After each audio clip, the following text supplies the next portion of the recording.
আপনারা অনেকে প্রশ্ন করে থাকেন জাহাজে যখন পাইরেটস অ্যাটাক করে জলদস্যুরা যখন জাহাজে উঠতে যায় তখন আমরা কি করি।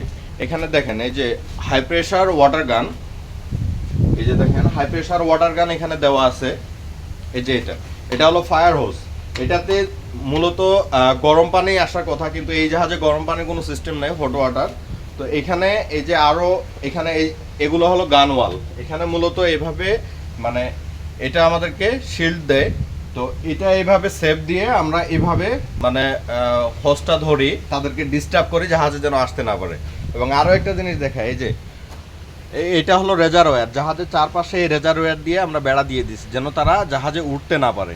তো মূলত এটা সোমালিয়ান কোস্ট, এখানে আসলে খুবই ডেঞ্জার, মানে ওরা একবারে 10-12টা বোট নিয়ে আমাদের জাহাজে অ্যাটাক করে চলে আসে। আর এখন আমাদের সিকিউরিটি লেভেল 3 চলতেছে। আমাদের ইন্টারন্যাশনাল রুলস অনুযায়ী সিকিউরিটি লেভেল হলো 3টা, নর্মাল, হাইটেন্ড অ্যান্ড এক্সেপশনাল। এখন আমাদের সিকিউরিটি লেভেল 3 চলতেছে, মানে একদম এক্সেপশনাল। কেউ জাহাজের বাইরে আসতে পারবে না, কেউ ভিতরে আসতে পারবে না। আমি যদিও মানে একটু স্কিপ করে আমি বাইরে চলে আসছি আপনাদের দেখানোর জন্য যে পাইরেটসের জন্য আমরা কি কি প্রোটেকশন নিয়ে থাকি জাহাজে। এই যে দেখেন এইটা হলো রেজারওয়্যার, এটা পুরো চারপাশে একদম বেড়া দেওয়া আছে।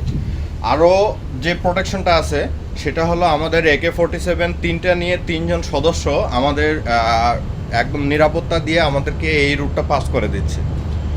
তো পাইরেটস আসলে যদিও তাদেরকে প্রোটেক্ট করা যায় না, মানে ওরা 10-12টা বোর্ড নিয়ে আসে, সেক্ষেত্রে খুবই কঠিন হয়ে যায় তাদেরকে প্রোটেক্ট করা। কিন্তু তারপরও আমাদের অটোমেটিক গান থাকার কারণে ওরা যখন দেখে যে জাহাজে গান আছে, জাহাজ থেকে ফায়ারিং হচ্ছে, তখন ওরা ভয় পেয়ে ওরা কিন্তু চলে যায়। অনেকে মানে গানম্যান নেয় না, অনেক কোম্পানি গানম্যান সাপ্লাই দেয় না, তো যার কারণে ওইসব জাহাজগুলো হাইজ্যাক হয়ে যায়।